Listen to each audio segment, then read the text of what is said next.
Hi, I'm Kelly Suding with the PATINS Project. Welcome to our two-day PATINS State Conference.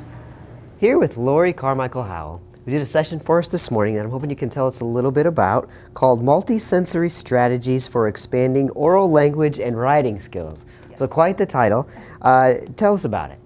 Well, my session is about using a string of beads to learn a multisensory strategy to help kids expand their language and then carry over those skills into writing. Cool.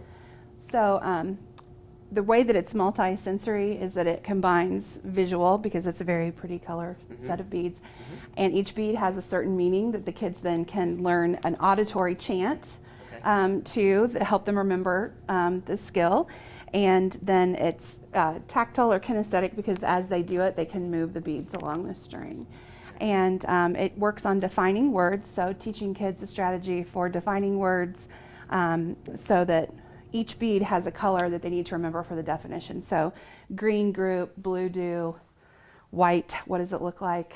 What is it made of? Pink parts, whiteware, and what else do I know? So if they include all those things, they have a lot of things in their arsenal that they can use for a description. And then that carries over. The colors could be a graphic organizer on a piece of paper to help them remember that for writing skills. Okay, so each student has a string of beads. It could be each student has a string of beads. You can have small ones that are student size. It could be passed around in the class.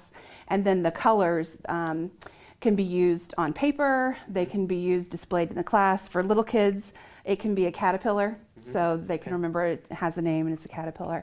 And it can be either said or it can be sung. So for younger kids that like to have the song, they can have the song to help them remember. Older kids like the song too. Yeah, probably. So, okay, so I like it for several reasons. The multisensory, and you didn't mention auditory, but I heard the beads banging into each other, and for me, I like that. I like that sound. So definitely multisensory. You're finished when you hear that beat. Yeah, click, check.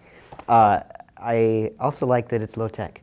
And so there's a lot of high-tech things going on here. We've got a couple low-tech sessions. But people tend to forget that assistive technology and learning scaffolds don't have to be an iPad all the time. So I like that a lot. What one main point would you say is the most important thing for a teacher who's going to take something like this and probably put it together in a short time for relatively low cost? What would be the one thing you'd tell them to keep in mind with this? Mistakes that you've learned from, or that kind of thing? I think the biggest thing is that you want to teach a learning strategy that can be used across content. So anytime you put time and energy into something, you want it to work for more than one thing. So the reason I like this is it can be used orally, it can be used written, and it can be used across many different content areas.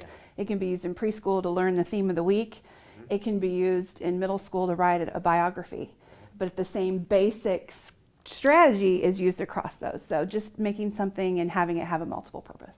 Excellent point. Thank you for your time, and thank you for presenting at this 2014 PATINS State Conference. Always a pleasure. Thank you.